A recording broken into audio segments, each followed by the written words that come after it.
thank you, Michael, for being with us. How would you define strategy? What is strategy in very simple terms?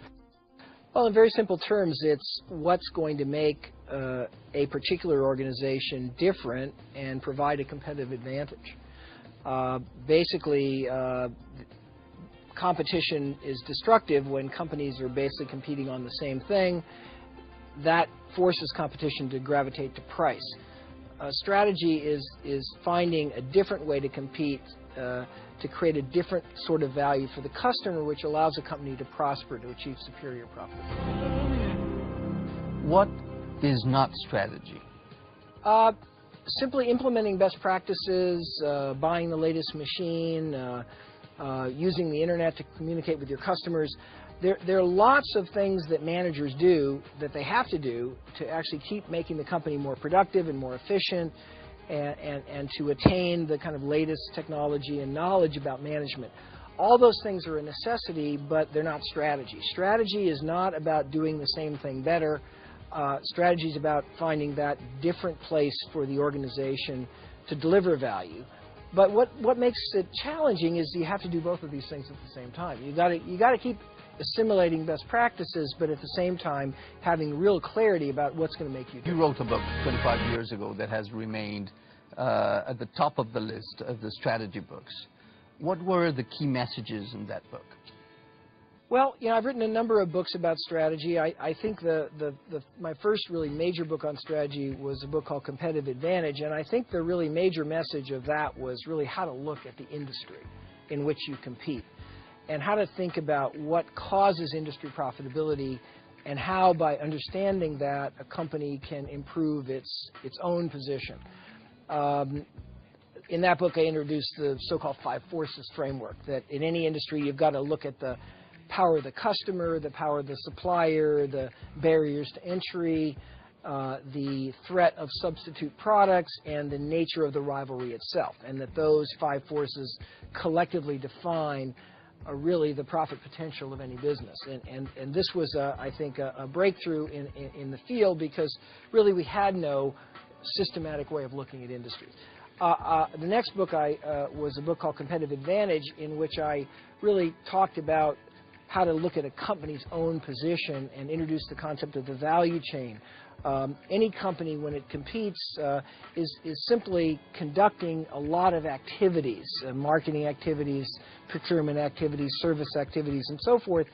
And the value chain provided a framework for understanding how a particular company was competing versus its competitors, and therefore sharpening the distinctions in terms of its position. I would also say that equally important to the first 2 books is an article called What is Strategy, which really tried to get at the fundamental distinction between strategy and operational Some people would challenge the concept of industry.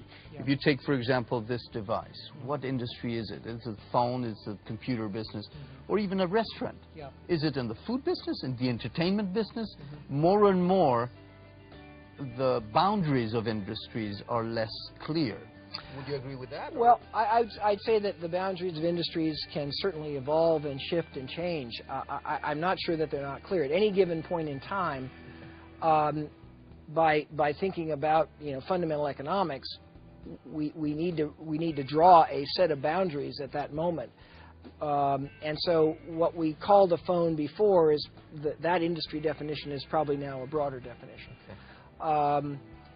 Now, whenever we look at an industry and whenever we look at how companies compete, we've got to always be sensitive to, where are the right boundaries, and how are those boundaries evolving.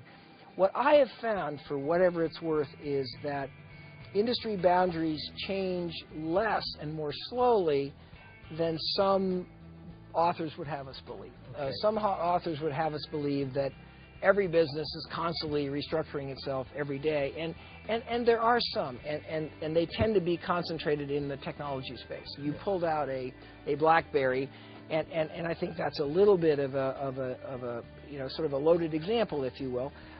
That said, even in industries as mundane as distributing food, one can see. What do you think about the new social networks, the Facebooks, the YouTubes?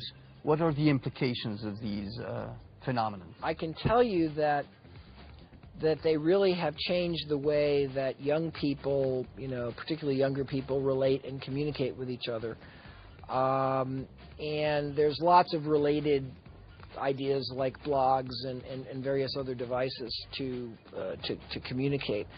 And I think that application is undoubtedly going to at least persist for the foreseeable future.